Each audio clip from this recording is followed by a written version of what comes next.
نحمده ونصلي على رسوله الكريم اما بعد فاعوذ بالله من الشيطان الرجيم بسم الله الرحمن الرحيم رب اشرح لي صدري ويسر لي امري واحلل عقدة من لساني يفقهوا قولي. پیج 62 پر غسل، وضو اور تیمم. غسل جنابت کا طریقہ. حضرت میمونہ رضی اللہ عنہا بیان کرتی ہیں کہ رسول اللہ صلی اللہ علیہ وسلم نے غسل کا ارادہ فرمایا تو سب سے پہلے دونوں ہاتھ دھوئے. یہ غسل جنابت یعنی ناپاک جب انسان ہو جائے تو اس کے بعد پاک ہونے کے لیے جو غسل کرنا ہے اس کا طریقہ. تو آپ صلی اللہ علیہ وسلم نے سب سے پہلے اپنے ہاتھ دھوئے. ہاتھ کیوں دھوئے؟ کیونکہ باقی کام سب ہاتھوں سے ہی کرتا ہے انسان، تو اگر صفائی کرنے والے ٹول صاف نہیں تو صفائی کہاں ہوگی. پھر شرمگاہ کو دھویا یعنی استنجا کیا. پھر بایاں ہاتھ جس سے شرمگاہ کو دھویا تھا یعنی استنجا کیا تھا زمین پر رگڑا، پھر اس کو دھویا. زمین پہ کیوں رگڑا؟ اس لیے کہ اس زمانے میں صابن اس طرح اویلیبل نہیں ہوتا تھا، تو مٹی پاک کرنے والی ہوتی ہے، مٹی کے اندر ایسی صلاحیت ہوتی ہے جو جرمز کو کل کر دیتی. تو اگر آج آپ کے پاس صابن ہے تو اس کے لیے ضروری نہیں کہ آپ مٹی پر ہی ہاتھ رگڑیں کہ اب آپ پریشان ہو کہ ہمارے واش روم میں تو ٹائلز لگی ہوئی ہیں اور مٹی نہیں ہے تو کیا ہمارا غسل نہیں ہوگا، تو اس کا آلٹرنیٹ آپ استعمال کر سکتے ہیں. پھر کلی کی اور ناک میں پانی ڈالا، پھر چہرہ دھویا، پھر کوہنیوں تک ہاتھ دھوئے، پھر سر پہ پانی ڈالا اور بالوں کی جڑوں تک پانی پہنچایا. یعنی صرف پانی ڈالا ہی نہیں بلکہ مل کے سر کو بالوں کے جڑ یعنی جہاں سے بال اگتے ہیں اس سارے حصے کو خوب تر کیا. 3 بار سر پر پانی ڈالا، پھر تمام بدن پر پانی ڈالا. یعنی پہلے سر پہ 3 بار ڈال کے اس کو سارا دھو ڈالا، پھر پورے جسم پر پانی ڈالا. پھر جہاں آپ نے غسل کیا تھا اس جگہ سے ہٹ کر پاؤں دھوئے. تو اس کا مطلب ہے کہ باقی وضو آپ نے شروع میں کر لیا اور پاؤں دھونے کا عمل بالکل آخر میں کیا. حافظ ابن حجر رحمۃ اللہ علیہ فرماتے ہیں کسی حدیث میں غسل جنابت کا وضو کرتے وقت سر کے مسے کا ذکر نہیں. کیوں؟ اس لیے کہ سر دھو جو لیا جاتا ہے. حضرت عائشہ رضی اللہ عنہا اور حضرت عبداللہ بن عمر رسول اللہ صلی اللہ علیہ وسلم کے غسل جنابت میں وضو کا ذکر کرتے ہوئے فرماتے ہیں کہ آپ نے سر کا مسح نہیں کیا بلکہ اس پر پانی ڈالا. امام نسائی نے اس حدیث پر یہ باب باندھا ہے جنابت کے وضو میں سر کے مسح کو ترک کرنا. امام ابو داؤد فرماتے ہیں میں نے امام احمد سے سوال کیا کہ جنبی جب غسل سے قبل وضو کرے تو کیا سر کا مسح بھی کرے؟ جنبی یعنی جس کو حالت جنابت لاحق ہوئی ہے، ناپاک ہے، جب غسل سے قبل وضو کرے تو کیا سر کا بھی مسح کرے؟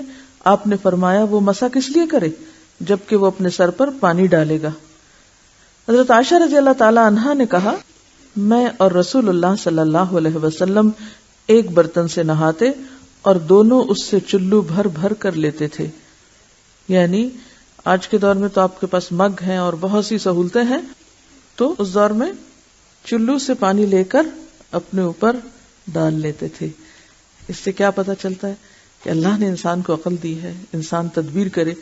اب آپ کو مثلا نہانے کی ضرورت ہے، آپ واش روم میں گئے ہیں، کہیں مسافر ہیں، وہاں صرف پانی کی بالٹی تو ہے لیکن پانی نکالنے والی کوئی چیز نہیں، تو آپ روتے ہوئے باہر آ جائیں کہ میں تو آج غسل ہی نہیں کر سکتی کیونکہ مگا ہی نہیں ہے. تو آپ صلی اللہ علیہ وسلم کا طریقہ دیکھیے کہ چلو بھر کے ایک ہاتھ سے یا لب بھر کے 2 ہاتھوں سے ڈال کے غسل کر لیتے. غسل پردے میں کرنا چاہیے. کیا وضو کے لیے مسح ضروری ہے؟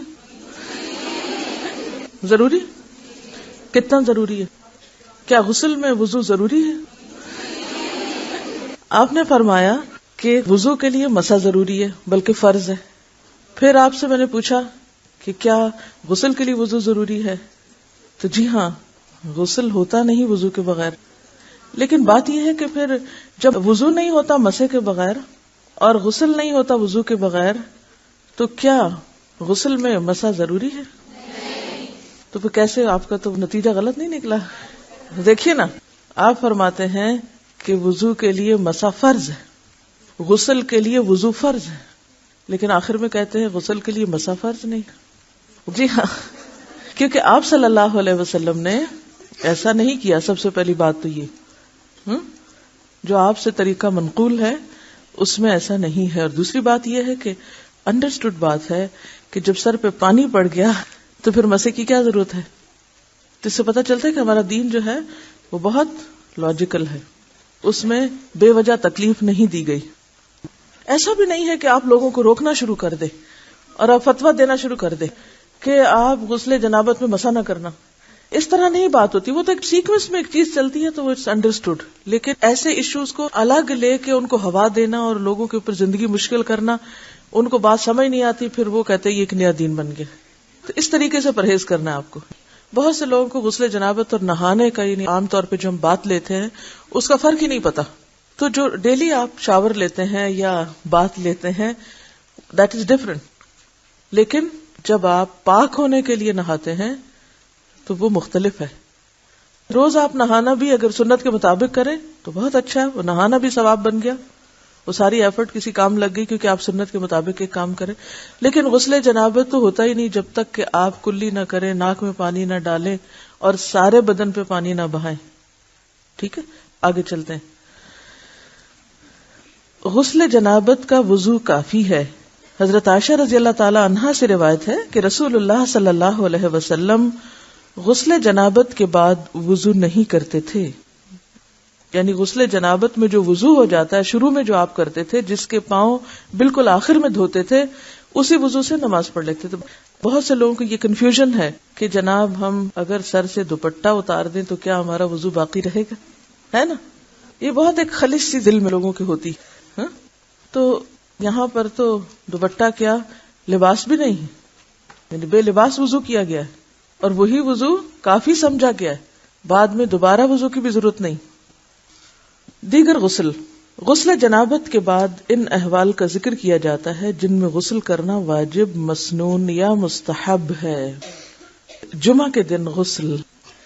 حضرت ابن عمر رضی اللہ تعالی عنہ سے روایت ہے کہ رسول اللہ صلی اللہ علیہ وسلم نے فرمایا اذا جاء احدکم الجمعۃ فلیغتسل. جب تم میں سے کوئی شخص نماز جمعہ کے لیے آئے تو اسے غسل کرنا چاہیے. حضرت ابو ہریرہ رضی اللہ عنہ سے روایت ہے کہ رسول اللہ صلی اللہ علیہ وسلم نے فرمایا ہر مسلمان پر حق ہے کہ ہفتے میں ایک دن جمعہ کو غسل کرے، اس میں اپنا سر دھوئے اور اپنا بدن دھوئے. حضرت ابو سعید خدری رضی اللہ عنہ کہتے ہیں کہ رسول اللہ صلی اللہ علیہ وسلم نے فرمایا جمعہ کے دن ہر بالغ مسلمان پر نہانا واجب ہے. ابن جوزی رحمت اللہ علیہ فرماتے ہیں جمعہ کے دن غسل واجب ہے کیونکہ اس کی احادیث زیادہ صحیح اور قوی ہیں. ابن حزم اور علامہ شوکانی نے بھی اسی مذہب کو اختیار کیا ہے، یعنی اسے لازم قرار دیا ہے. لیکن اگر کوئی شخص کسی وجہ سے نہیں کر سکتا تو وہ گناہگار نہیں ہوگا. میت کو غسل دینے والا غسل کرے. حضرت ابو ہریرہ رضی اللہ عنہ روایت کرتے ہیں کہ رسول اللہ صلی اللہ علیہ وسلم نے فرمایا جو شخص مردے کو غسل دے اسے چاہیے کہ وہ خود بھی نہائے. حضرت ابن عباس رضی اللہ عنہ سے روایت ہے کہ رسول اللہ صلی اللہ علیہ وسلم نے فرمایا تم پر میت کو غسل دینے سے کوئی غسل واجب نہیں کیونکہ تمہاری میت طاہر مرتی ہے، یعنی پاک ہوتی ہے، نجس نہیں، یعنی مردہ کوئی ناپاک چیز نہیں ہو جاتا، لہٰذا تمہیں ہاتھ دھو لینا ہی کافی ہے. یعنی میت کو نہلانے کے بعد غسل مستحب تو ہے، لازم نہیں، ضروری نہیں. دونوں احادیث کو ملانے سے یہ مسئلہ ثابت ہوا کہ جو شخص میت کو غسل دے اس کے لیے نہانا مستحب ہے، ضروری نہیں. چنانچہ ابن عمر فرماتے ہیں ہم میت کو غسل دیتے، پھر ہم میں سے بعض غسل کرتے اور بعض نہ کرتے. حافظ ابن حجر نے اسے صحیح کہا ہے، یعنی چوائس پر ہے. نو مسلم غسل کرے. قیس بن عاصم رضی اللہ عنہ سے روایت ہے کہ جب وہ مسلمان ہوئے تو رسول اللہ صلی اللہ علیہ وسلم نے انہیں حکم دیا کہ پانی اور بیری کے پتوں کے ساتھ غسل کریں. بیری کے پتے صابن کی جگہ ہیں. نو مسلم کو یعنی نیو مسلم کو غسل کرنا اس لیے بھی ضروری ہے کہ قبل از اسلام اگر وہ جنبی تھا کبھی یا ناپاک تھا یا ایک عورت کئی بار حائضہ ہوئی تو اس نے غسل جنابت تو نہیں کیا ہوگا نا. تو ایسی صورت میں جب ایک شخص مسلمان ہوتا ہے تو اس کے لیے غسل کرنا لازم ہوتا ہے تاکہ وہ پاک ہو جائے. عیدین کے روز غسل. نافع کہتے ہیں کہ حضرت ابن عمر رضی اللہ عنہ عید الفطر کے روز غسل کیا کرتے تھے. حافظ ابن عبد البر فرماتے ہیں کہ عیدین یعنی دونوں عیدوں چھوٹی بڑی عید کے دن غسل کے بارے میں رسول اللہ صلی اللہ علیہ وسلم سے کوئی حدیث ثابت نہیں. صحابہ رضی اللہ عنہم کا عمل ہے، یعنی صحابہ کرام نے ایسا کیا ہے، خود نبی صلی اللہ علیہ وسلم سے کوئی حدیث ثابت نہیں. اہل علم کی ایک جماعت کے نزدیک یہ غسل جمعہ پر قیاس کرتے ہوئے مستحب ہے، یعنی یہ بھی پسندیدہ ہے، کیونکہ جمعہ کا دن بھی مسلمانوں کی عید کا دن ہوتا ہے، کائنڈ آف عید ہے جمعہ. تو اسی طرح جو اصل عید کا دن ہے اس کو پھر کس پر قیاس کریں گے؟ جمعہ کے دن پر. تو وہ غسل بھی پسندیدہ ہوگا. لیکن اگر سردی کی وجہ سے کسی تکلیف سے انسان نہ کر سکے تو گناہگار نہیں ہوگا. بہقی میں ہے، بعض لوگ اس کو بہقی پڑھتے ہیں، تو یہ بہقی نہیں ہے بلکہ بہقی ہے. بہق ایک علاقے کا نام ہے جس کی طرف نسبت. بہقی میں ہے حضرت علی رضی اللہ عنہ نے فرمایا جمعہ، عرفہ، قربانی اور عید الفطر کے دن غسل کرنا چاہیے. یہ عیدین کے روز غسل پر سب سے اچھی دلیل ہے، یعنی حضرت علی کا قول. امام نووی فرماتے ہیں اس مسئلہ میں اعتماد حضرت عبداللہ بن عمر کے اثر پر ہے. اثر جو ہے وہ بھی حدیث ہی کو کہتے ہیں جو صحابی کی طرف منسوب ہوتا ہے. نیز جمعہ کے غسل پر قیاس اس کی بنیاد ہے، یعنی اس اثر کی، یعنی صحابی کے قول کی بنیاد کس پر ہے؟ جمعہ کے دن کے غسل پر. احرام کا غسل. حضرت زید بن ثابت سے روایت ہے کہ حج کا احرام باندھتے وقت رسول اللہ صلی اللہ علیہ وسلم نے غسل فرمایا. مکہ میں داخل ہونے کا غسل. اب یہ غسل دو الگ الگ ہیں. ایک تو یہ ہے کہ آپ گھر سے نکل رہے ہیں یا آپ جہاں سے احرام باندھ رہے ہیں، جیسے مدینہ سے مکہ جاتے وقت راستے میں میقات آتی ہے ابیار علی کے مقام پر، وہاں باقاعدہ غسل خانے بنے ہوئے ہیں اور لوگ وہاں غسل کر لیتے ہیں. لیکن اگر آپ گھر سے بھی اس نیت سے کر کے نکلیں تو بھی درست ہے، کیونکہ بعض اوقات پبلک ٹوائلٹس میں موقع نہیں بھی ملتا وہاں. یا یہاں سے جب ہم جاتے ہیں پاکستان سے تو احرام کہاں باندھتے ہیں؟ جہاز میں. جہاز میں آپ غسل کہاں فرمائیں گے؟ تو بہتر ہے آپ گھر سے ہی غسل کر لیں اس نیت سے کہ آپ یہ احرام کا غسل کر رہے ہیں. اور پھر دوبارہ مکہ داخل ہوتے وقت، اب تو یہ چونکہ فاصلے بہت مختصر ہو گئے ہیں، لیکن اس کے باوجود جدہ ایئرپورٹ پر بھی ایسے غسل خانے موجود ہیں جہاں انسان مکہ کی طرف جانے سے پہلے شاور لے سکتا ہے.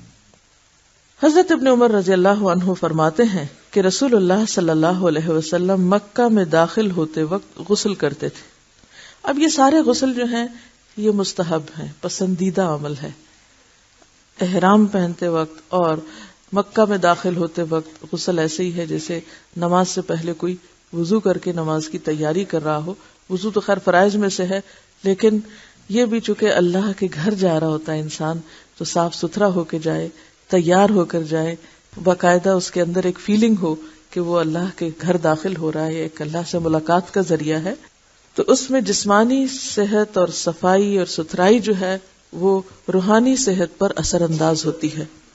تو یہ سارا جو غسل کا جتنا بھی بیان تھا، اس میں ایک بات بہت اچھی طرح واضح ہو گئی کہ فرض کے درجے کا غسل جو ہے وہ ناپاکی سے پاک ہونے کا ہی ہے، اور بس.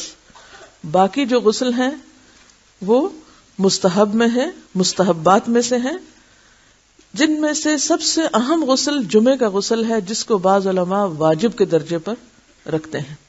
باقی تمام کی تمام کیا ہیں کہ ایسا کرنا افضل ہے، پسندیدہ ہے، بہترین ہے، اور اگر کوئی نہ کسی وجہ سے کر سکے تو اس کے اوپر کوئی ملامت نہیں، اس کی عبادت میں خلل نہیں آئے گا اس وجہ سے. جیسے وضو کے بغیر نماز میں خلل آتا ہے، اس طرح غسل کے بغیر ان عبادتوں میں خلل نہیں ہوگا. ٹھیک. مسواک کا بیان. حضرت حذیفہ رضی اللہ عنہ فرماتے ہیں رسول اللہ صلی اللہ علیہ وسلم جب رات کو تہجد کے لیے اٹھتے تو مسواک فرماتے. گویا نیند سے اٹھنے کے فوراً بعد پہلا کام مسواک. حضرت ابن عباس رضی اللہ عنہ فرماتے ہیں نبی صلی اللہ علیہ وسلم رات کو ہر 2 رکعت کے بعد مسواک کرتے، یعنی صرف اٹھنے کے بعد ہی نہیں بلکہ 2 رکعت نماز پڑھ کے تہجد کی پھر مسواک کر لیتے، پھر 2 رکعت پڑھتے پھر مسواک کر لیتے، یعنی اتنی کثرت کے ساتھ آپ مسواک کیا کرتے تھے کیونکہ اس سے پوری نیند چلی جاتی، انسان دوبارہ سے فریش ہو جاتا ہے اور قرآن پڑھنے میں لطف بھی زیادہ آتا ہے جتنا آپ کا منہ زیادہ صاف ہوگا۔ سیدہ عائشہ رضی اللہ عنہا سے روایت ہے کہ رسول اللہ صلی اللہ علیہ وسلم نے فرمایا، مسواک منہ کے لیے طہارت کا سبب اور اللہ کی رضامندی کا ذریعہ ہے۔ سیدہ ام سلمہ رضی اللہ عنہا سے روایت ہے کہ رسول اللہ صلی اللہ علیہ وسلم نے فرمایا، جب بھی میرے پاس جبریل آتے تو مجھے مسواک کرنے کا حکم دیا کرتے تھے۔ مجھے خطرہ لاحق ہوا کہ میں اپنے منہ کی اگلی جانب نہ چھیل لوں، یعنی اس کثرت سے آپ مسواک کرتے تھے اور جبریل بھی آپ کو مسواک کرنے کا کہتے کہ مجھے یوں ڈر لگتا کہ جیسے اگلا حصہ چھل جائے گا۔ حضرت ابو ہریرہ رضی اللہ عنہ سے روایت ہے کہ رسول اللہ صلی اللہ علیہ وسلم نے فرمایا، اگر میں اپنی امت کے لیے مشکل نہ جانتا تو اپنی امت کو عشاء کی نماز میں تاخیر کرنے اور ہر نماز سے پہلے مسواک کرنے کا حکم دیتا۔ تو اس سے بھی یہ بات پتہ چلتی ہے کہ مسواک کی جہاں بہت تاکید ہے وہاں مسواک کرنا پھر ایک مستحب عمل ہے، فرض یا واجب کے درجے میں نہیں ہے، اگرچہ تاکید بہت ہے۔ اور کیوں نہیں اس کو فرض قرار دیا گیا؟ کہ لوگوں کے لیے مشقت ہو جاتی، ہر جگہ انہیں اپنے ساتھ مسواک رکھنا پڑتا اور اگر نہ ہوتا تو پھر ان کے لیے عبادت مشکل ہو جاتی۔ لیکن بہت ساری چیزیں ایسی ہیں زندگی میں، صرف مسواک ہی کی بات نہیں، کہ ان کے اوپر شوق بھی دلایا گیا، آپ صلی اللہ علیہ وسلم کا طرز عمل بھی ہمیں پتہ چلتا ہے اور بار بار کی تاکید بھی پتہ چلتی ہے، لیکن اس کے باوجود ہم پہ لازم نہیں کیا گیا۔ ایسے میں ہمیں کیا کرنا چاہیے کہ حد الوسع جتنا بھی ممکن ہو ان چیزوں کو اپنی عادت بنا لیں۔ آپ میں سے کتنے لوگ لکڑی والی مسواک کرتے ہیں؟ آپ دیکھیے کہ جہاں یہ ایک سنت ہے وہاں اورل ہائیجین کا بہترین ذریعہ ہے۔ کوئی ربڑ، پلاسٹک کا ٹوتھ پیسٹ، کوئی ماؤتھ واش، کوئی دوسری چیز دنیا کی اس کی جگہ ہے ہی نہیں۔ ایک بہت ہی نیچرل انداز ہے منہ کو صاف کرنے کا، اور آپ دیکھیں گے کہ اگر آپ واقعی اس کو روٹین میں کرتے ہیں تو جو آپ کا ڈینٹل ڈکے ہے اس کو آپ پریونٹ کر سکتے ہیں، جو کہ کسی بھی ٹوتھ پیسٹ سے نہیں ہو سکتا، کیونکہ ہر ٹوتھ پیسٹ میں کسی نہ کسی طرح کی شوگر، کسی نہ کسی طرح کے کچھ ایسے کیمیکلز شامل کیے ہوتے ہیں، پریزرویٹوز وغیرہ، اس کو پریزرو کرنے کے لیے، جبکہ لکڑی کو پریزرو کرنے کے لیے کوئی ایسی ضرورت نہیں ہوتی۔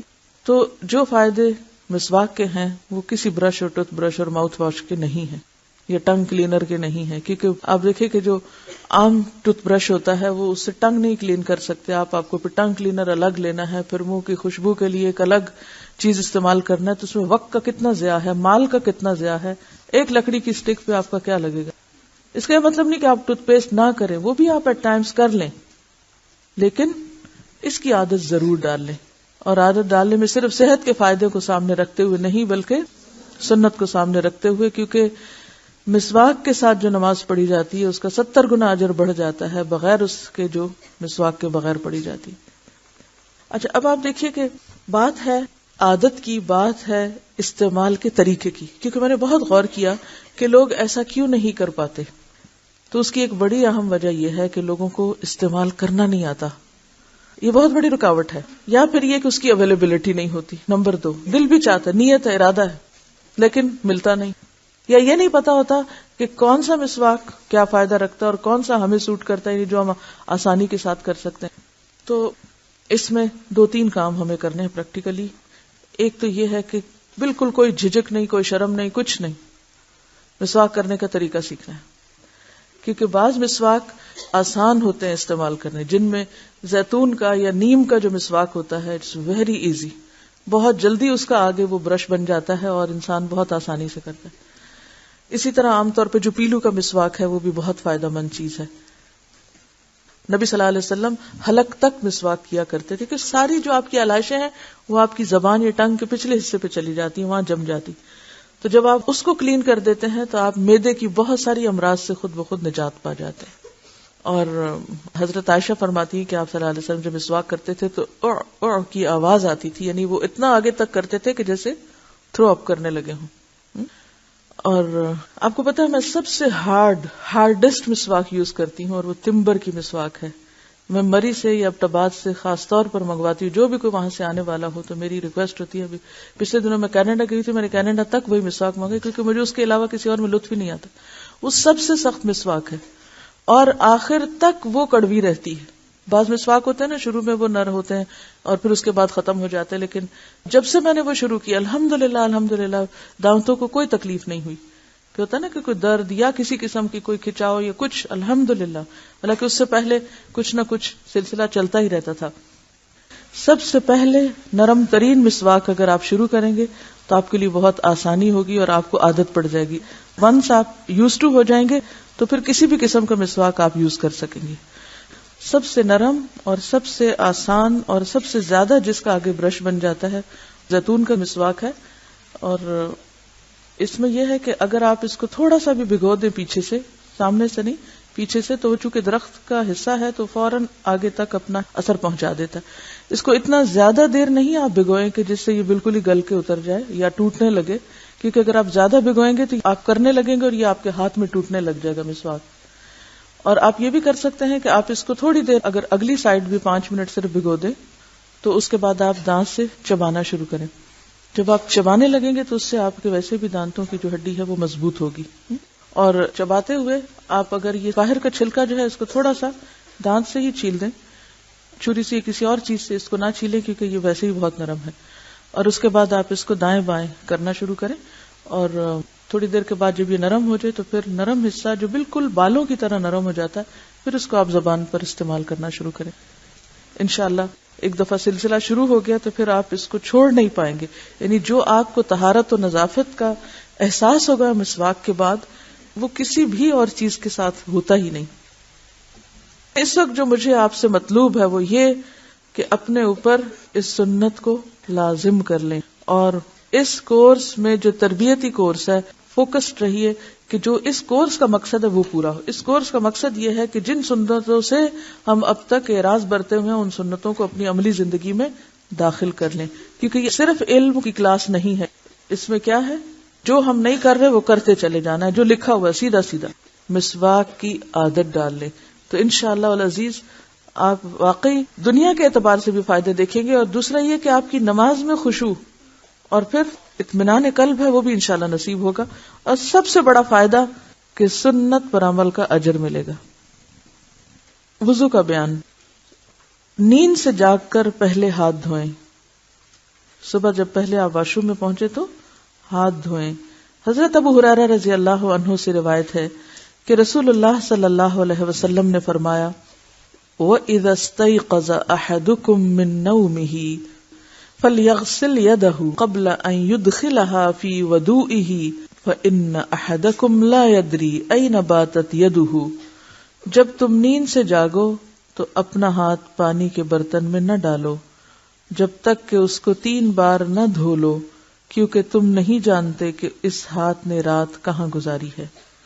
مطلب یہ ہے کہ نیند سے جاگ کر ہاتھ پہنچو تک 3 بار دھو کر پھر انہیں پانی کے برتن میں ڈالنا چاہیے.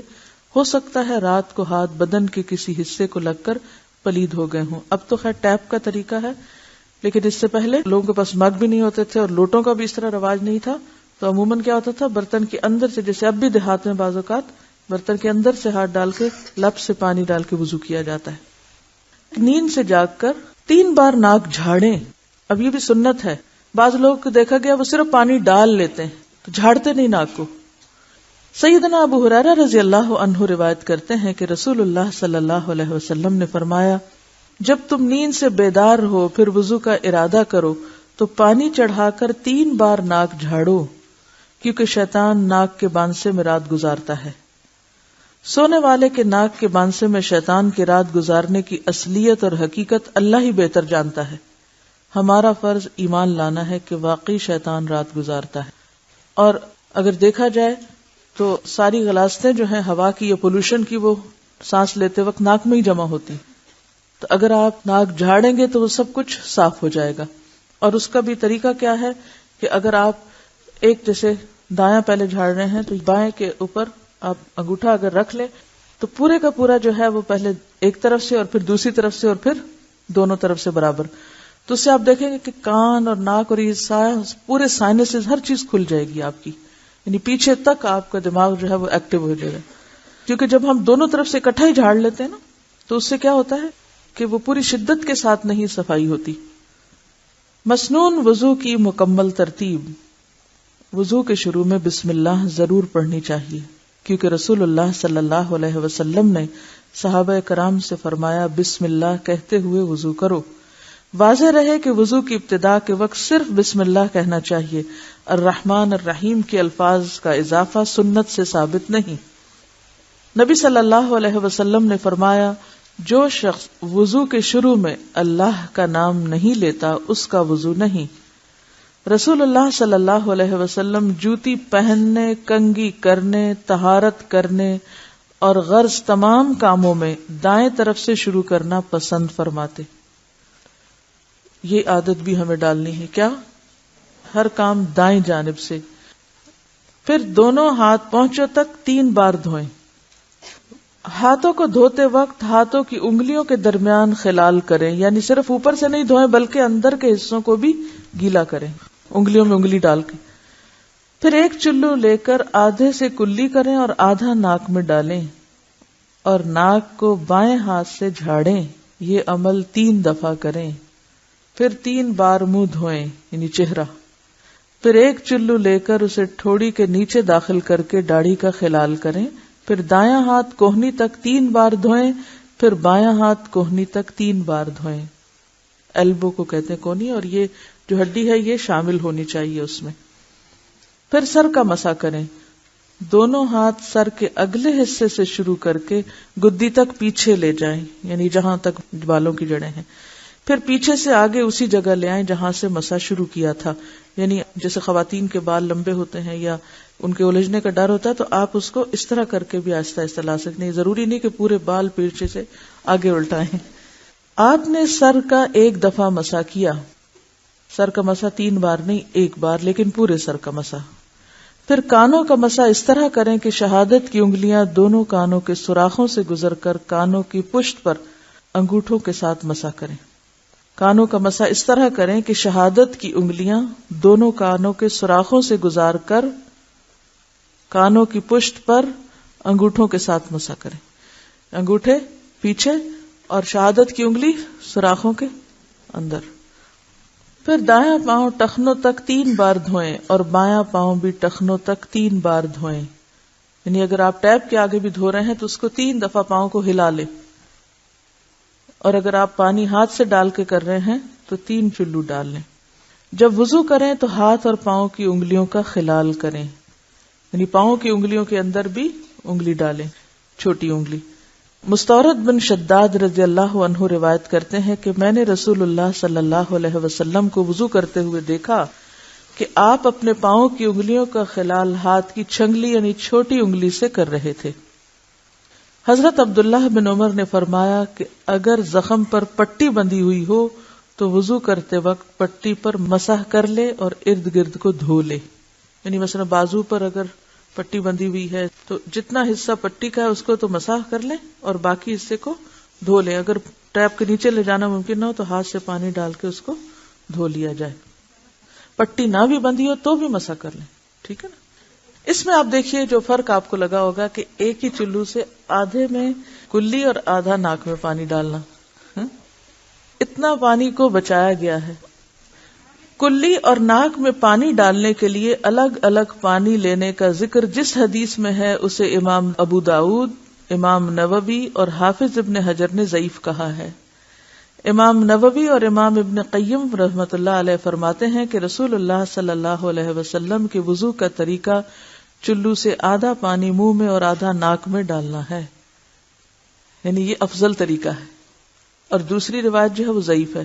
ٹھیک ہے, یعنی ایک چلو سے آدھا کلی اور آدھا ناک میں ڈالنا جو ہے یہ حدیث زیادہ صحیح ہے, اور جو دوسری حدیث ہے جس میں الگ الگ کرنا ہے وہ ضعیف روایت ہے. ایک بات جس کا مجھے سخت خوف اور خطرہ محسوس ہو رہا ہے وہ یہ کہ آپ آج سے گھر میں مفتی بن جائیں گے اور جا کے سب کے وضو غلط قرار دیں گے. کیا ایسا ہی کریں گے؟ لیکن مجھے ڈر کیوں لگ رہا ہے آپ ایسے کریں گے؟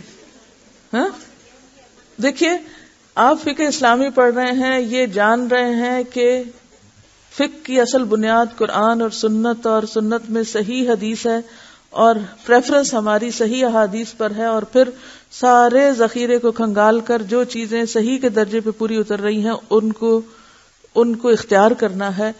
اب یہ آپ تو ایک پروسیس سے گزر کر آپ ایک چیز کو لے رہے ہیں، ڈھونڈ کے سب جان کے، پھر آپ کہہ رہے ہیں ہاں ٹھیک ہے میں یہ لے سکتی ہوں. لیکن جنہوں نے یہ سب جانا نہیں پڑھا نہیں، ان پر آپ مسلط تو نہیں کر سکتے نا کچھ. ہاں بتا سکتے ہیں، اور بتانے کے لیے آپ کتاب پھر سامنے رکھیے، زبانی باتیں نہیں کیجیے، اور لوگوں کے وضو غلط قرار نہیں دیجیے. اس سے بھی بچیے کہ آپ غلط وضو کر رہی ہیں. آپ یہ کہہ سکتی ہیں کہ آپ نے اگر صحیح حدیث کا انتخاب کر کے بہتر وضو کیا ہے تو دوسرے کا غلط نہیں ہے. ٹھیک ہے، بجائے اس کے کہ وہ نماز پڑھتا رہے، ایسا نہ ہو کہ آپ کا طرز عمل اس کو نماز سے ہی بھگا دے. یہ زیادہ اہم نقطہ ہے سیکھنے کا بنسبت افضل اور بہترین چیزیں سیکھنے کے. اور ایسے لوگوں کو بھی آرام سے بتا سکتے ہیں جو خود سننے کے سمجھنے کے طلبگار ہوں اور بس بلا وجہ کسی کے بھی پیچھے نہیں.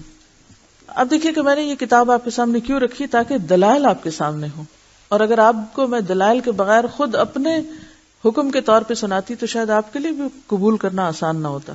چلیے آگے چلتے ہیں. رسول اللہ صلی اللہ علیہ وسلم نے فرمایا، کانوں کا تعلق سر سے ہے، یعنی سر کا مسح جو قرآن میں آتا ہے نا، فَامْسَحُوا بِرُؤُوسِكُمْ، تو کان بھی سر کا حصہ ہے. یعنی اگر کوئی پوچھے کہ دلیل کیا ہے تو اس میں آپ صلی اللہ علیہ وسلم نے یہی دلیل دی ہے کہ کان سر کا حصہ ہے، یعنی کانوں کا تعلق سر سے ہے. اسے ابن جوزی وغیرہ نے صحیح کہا ہے اس حدیث کو. اس کا مطلب یہ ہے کہ کانوں کے لیے نئے پانی کی ضرورت نہیں، یعنی مسح کرتے وقت وہ سر ہی کے مسح میں شامل ہے. کانوں کے مسح کے لیے نئے پانی لینے والی روایت کو حافظ ابن حجر نے شاذ کہا. شاذ کیا ہوتا ہے؟ ان یوزول، انوکھی رائے جو جمہور سے ہٹ کر ہو. حافظ ابن قیم رحمت اللہ علیہ فرماتے ہیں کہ گدی کے نیچے گردن کے الگ مسح کے بارے میں قطعاً کوئی صحیح حدیث نہیں ہے. گردن کے الگ مسح کے بارے میں قطعاً کوئی صحیح حدیث نہیں ہے. گردن کے مسح کی روایت کے متعلق امام نووی فرماتے ہیں یہ حدیث بالاتفاق ضعیف ہے. بالاتفاق. ٹھیک ہے. اچھا، اب آپ جب وہ جاتے ہیں نا پیچھے تک لے جاتے ہیں تو خود ہی آپ کا ہاتھ کہاں تک پہنچ جاتا ہے؟ گردن تک پہنچ ہی جاتا ہے، اور پھر اسی کو واپس لے آتے ہیں. لیکن الگ پانی لے کے صرف اس طرح کرنا جو ہے، اس بارے میں کوئی حدیث صحیح نہیں، ضعیف ہی ہے.